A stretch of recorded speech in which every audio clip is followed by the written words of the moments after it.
¿Qué tal? ¿Cómo le va? Buenas tardes. Voy a estar en un minuto nada más con Miguel López, diputado provincial del Frente de Izquierda de los Trabajadores. El tema de la emergencia hídrica. Vamos a conversar sobre ese aspecto, por eso lo invité y le agradezco que esté aquí con nosotros. En un minuto voy a conversar con él. Lo que quería compartir con ustedes, como lo hacemos siempre en estos minutos, es el tema del proyecto de ley de coparticipación municipal, que en su artículo 19 plantea la creación de un fondo de infraestructura comunal, según lo dispone la Constitución, polémica Constitución reformada en su artículo 103.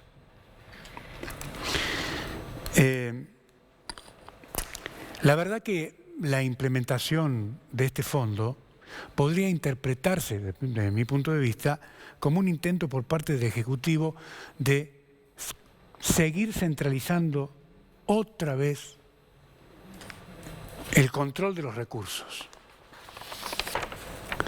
Es decir, siguen subestimando la capacidad de gestión local, además de no querer soltar la caja. Ese es un tema que obsesiona al poder.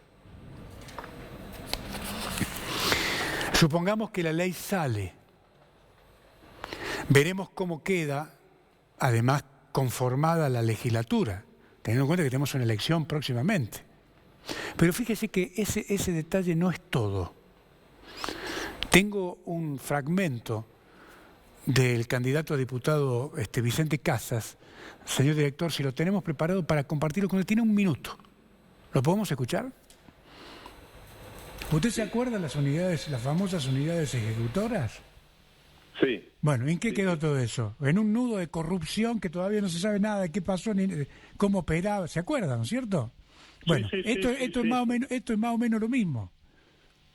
Y todavía con la agravante que no rindieron cuentas, y el entonces Tribunal de Cuentas, hoy el Colegio de Auditores, tampoco les pidió rendir cuentas. Claro. Ahora, esto podría ser un poquito más complicado, porque aquella unidad ejecutora, por lo menos, tenía el control de la legislatura, creo recordar.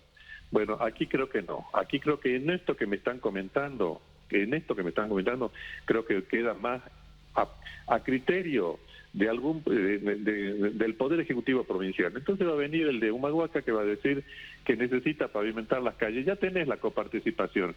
Bueno, entonces en ese fondo para obra pública quiero que se haga. No, pero ya está hecho para aquel municipio. Claro. Entonces uno empieza a pensar que está hecho para aquel otro municipio que es más del amigo del poder, que está en la calle San Martín, claro, 450, que vos que estás en tal localidad que no sos del riñón. Fíjese una cosa. Ni del palo.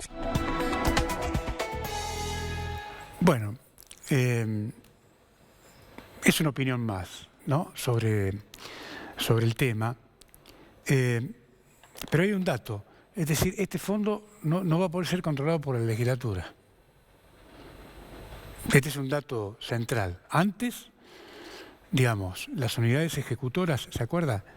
En tiempos del feudalismo, la legislatura tenía responsabilidad de chequear, pero claro, las tiranías de las mayorías no lo hacían posible. En este caso, ni la legislatura. El fondo lo va a manejar el Ejecutivo y se acabó la discusión.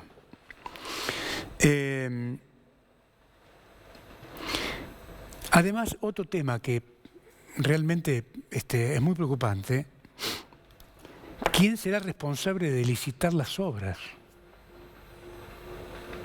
Si las decisiones sobre las licitaciones son manejadas desde la Casa de Gobierno, nos encontramos ante un riesgo significativo: la posibilidad de que se repitan maniobras poco transparentes que beneficien a los vivos de siempre, que usted los conoce mejor que yo.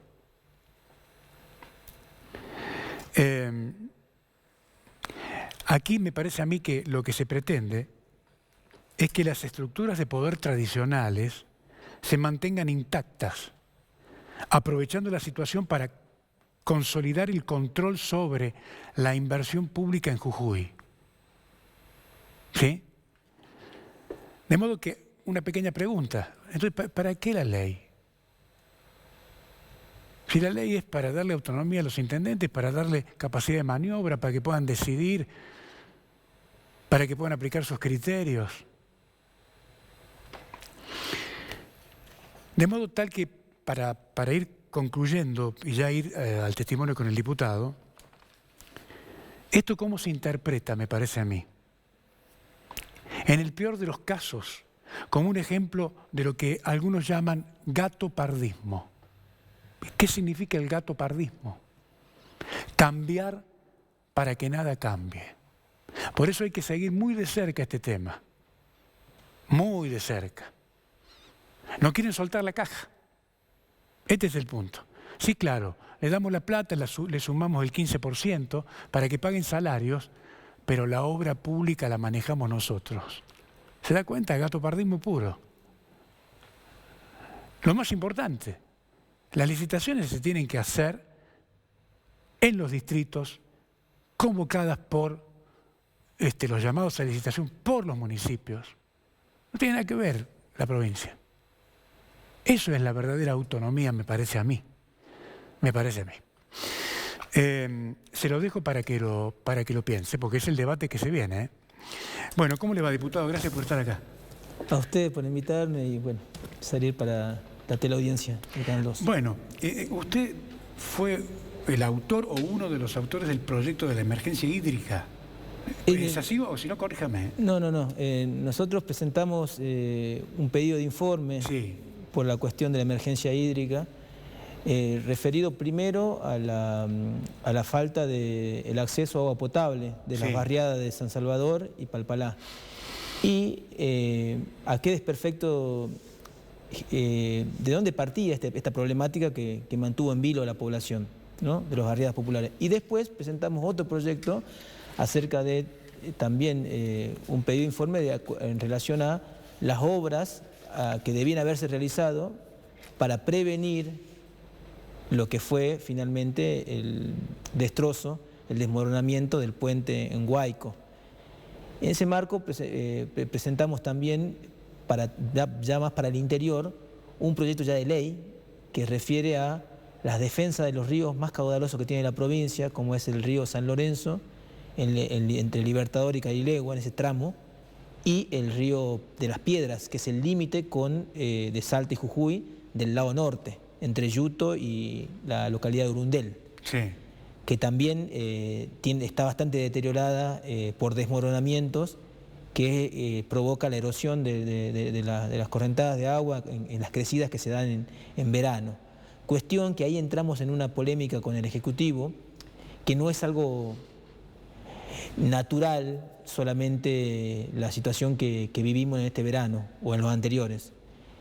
Obviamente hay un fenómeno natural que es el calentamiento global, las constantes precipitaciones en menos tiempo en la temporada, en la estación de verano, pero también, si se conoce esta problemática, que es cada vez más aguda, no hubo precaución ni prevención ante estos acontecimientos que generan una exposición de la población a inundaciones o a destrozos y destrozos materiales, etcétera, ¿no? Entonces, nosotros esto lo venimos viendo hace rato y vemos que particularmente el año pasado el Ejecutivo tomó una resolución que es acompañar a Milei, a la Administración Nacional, el Gobierno Nacional, en ajustar y no llevar a cabo las obras públicas que debían realizarse de mantenimiento o a la vez también nuevas obras que prevengan problemática. A ver, ordenemos un poquito las cosas.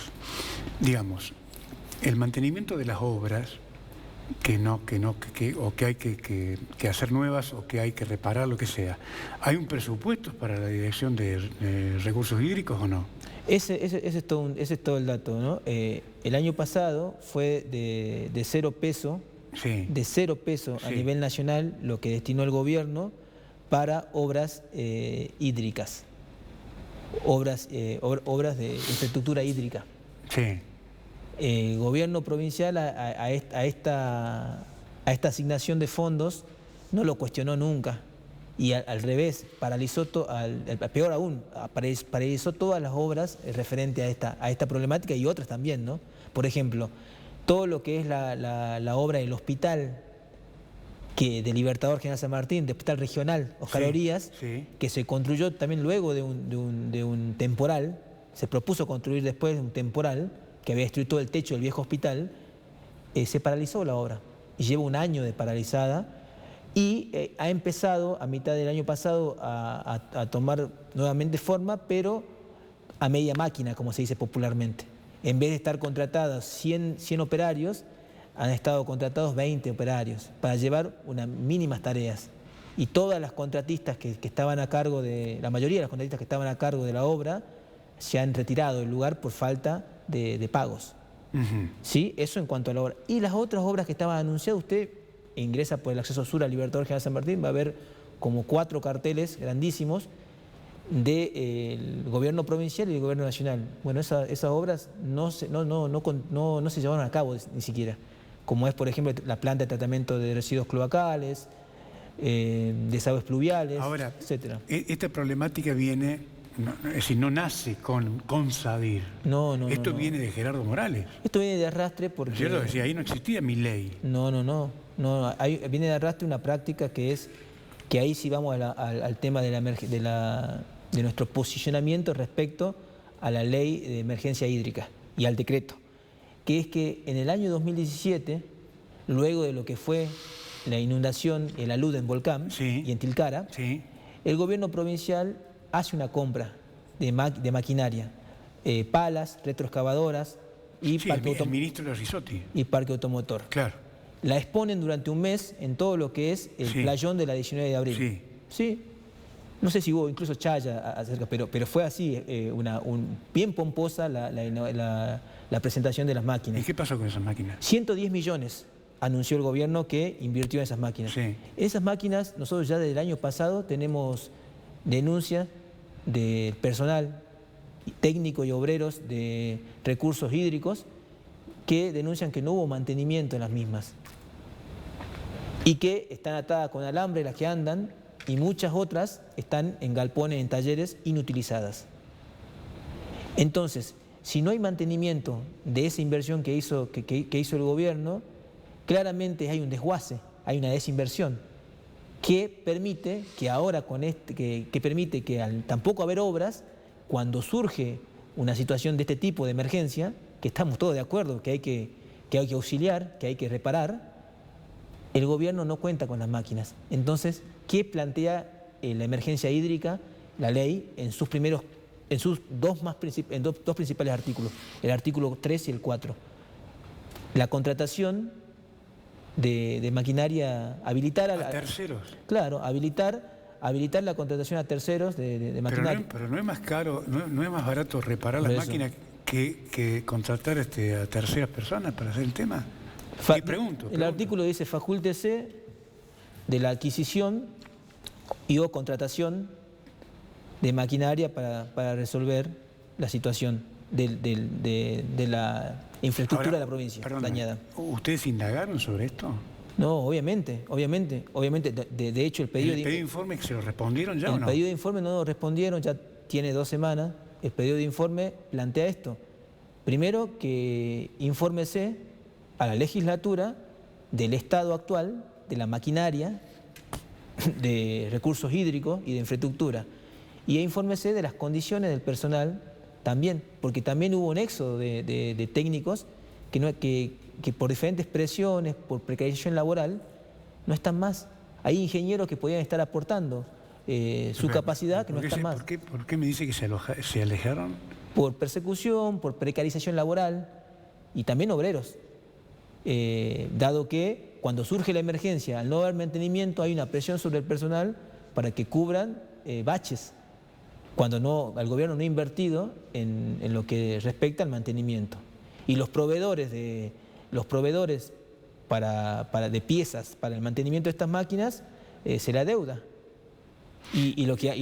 No entregan más. Y lo que hacen esos proveedores es... No entregar insumos. Claro, no entregan más insumos y actualizan la deuda. Claro, lógico. Entonces, bueno, esa es la situación que hay. Entonces, nosotros vemos una situación de desinversión, de desguace, de no haber realizado obra en todo lo que fue el año pasado, y ante eso, nuevamente, salir corriendo, decretando, porque primero fue un decreto del gobernador Sadir y luego la legislatura refrendando esa emergencia, pero a la vez también dando un cheque en blanco, porque el artículo 4 dice que se faculta también al área de recursos hídricos y al Ministerio de Infraestructura, a la vez también a establecer, disponer de los presupuestos que sean necesarios al libre albedrío del río, sin ningún control.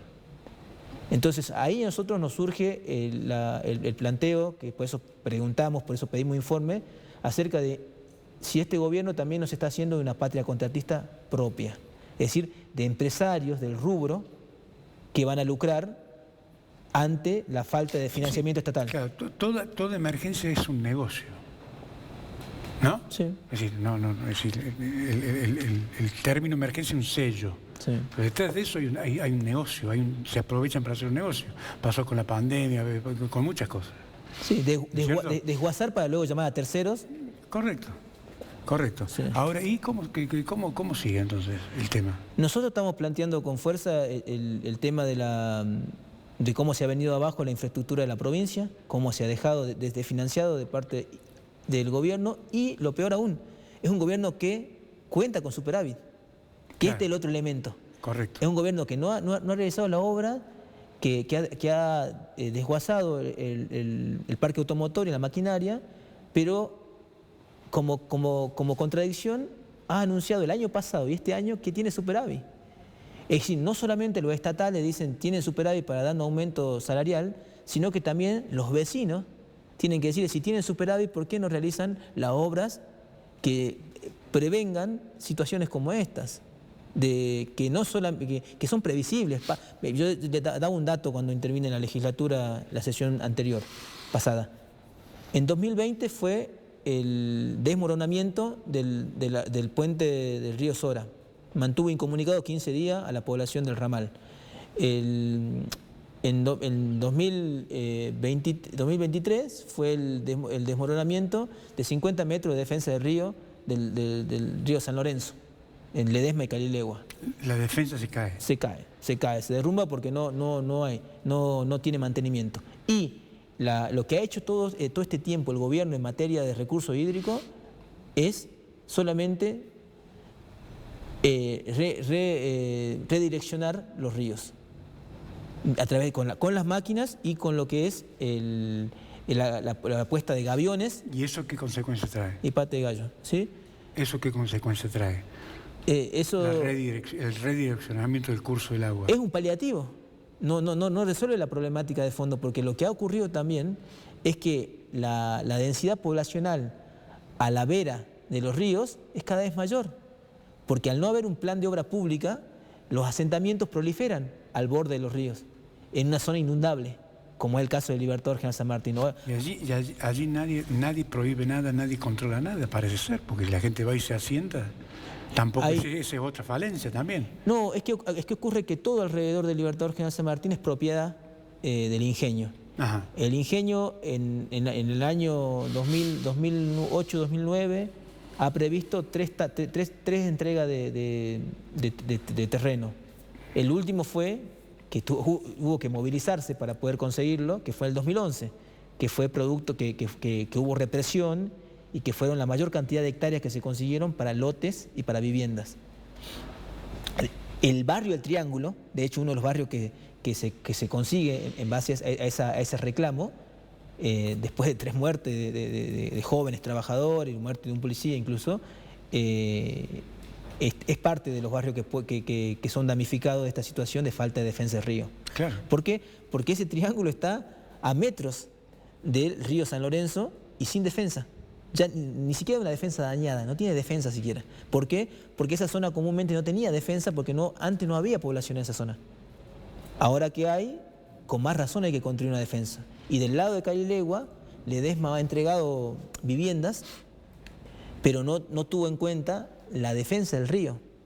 El barrio Papa Francisco, el barrio Virgen de Guadalupe son barrios que pueden, o 28 hectáreas, de crecer el río y de retomar su cauce, porque eso es playa de río, son inundables, van a sufrir inundaciones. Nadie previó esa situación. No. Y constantemente en verano está en vilo la situación de esos vecinos.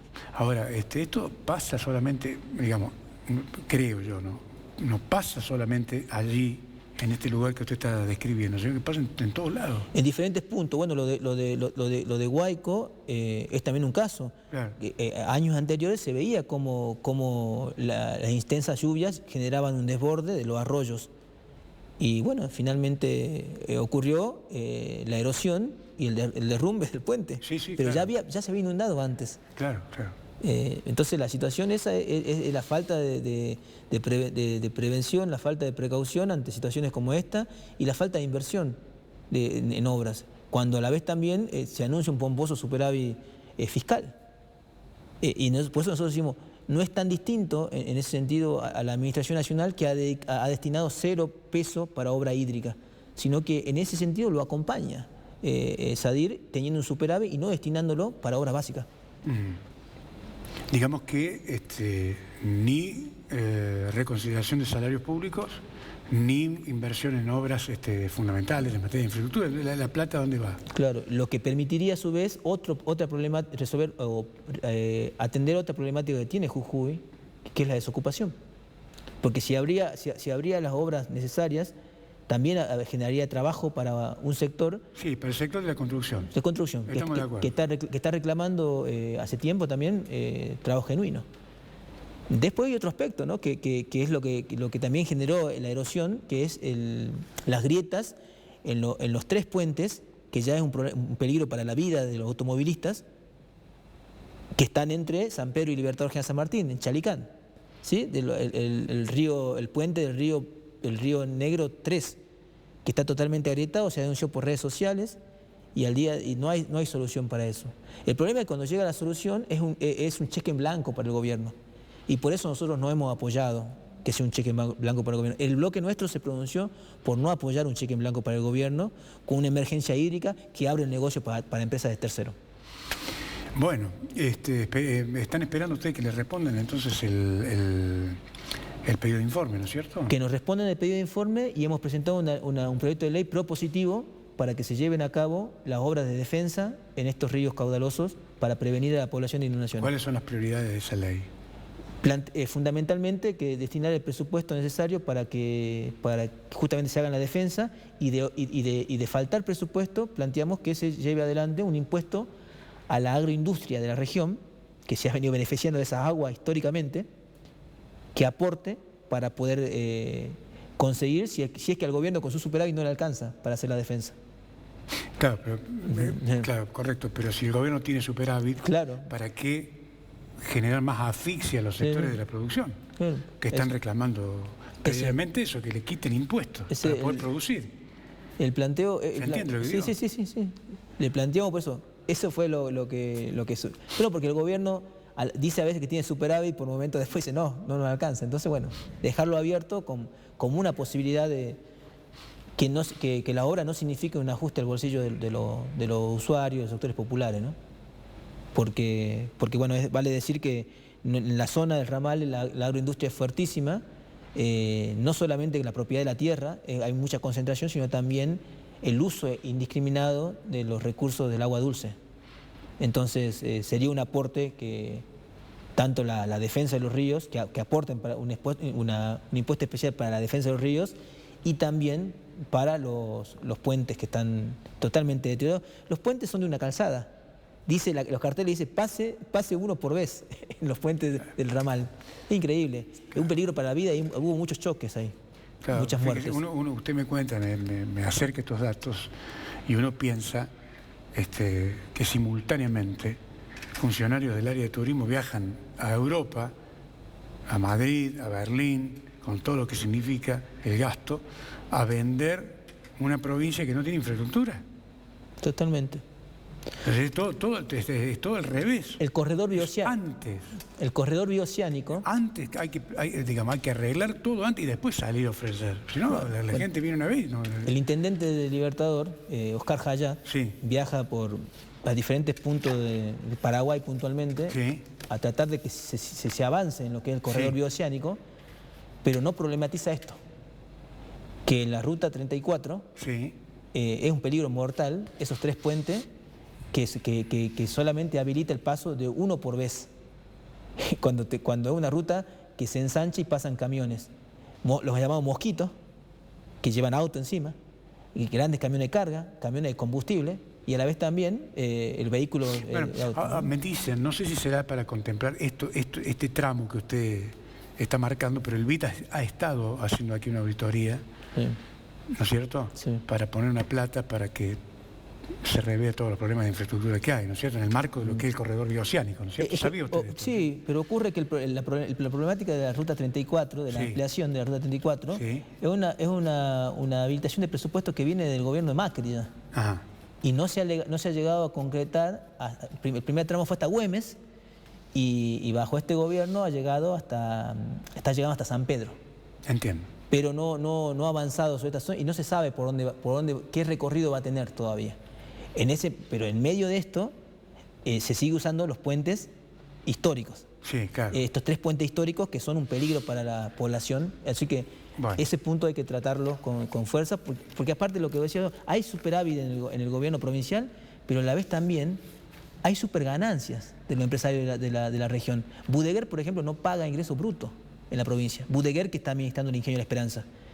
Y Ledesma tuvo ganancias millonarias y paga muy poco de ingresos brutos. Eso también por eso también es que planteamos un aporte especial, contando con el superávit del gobierno y contando con el aporte de privados que tienen la mayor concentración de tierra en esa región. Está muy bien. Diputado, gracias. A ustedes. Gracias por venir. Bueno, hasta aquí llegamos. Que tenga un gran fin de semana. Chao.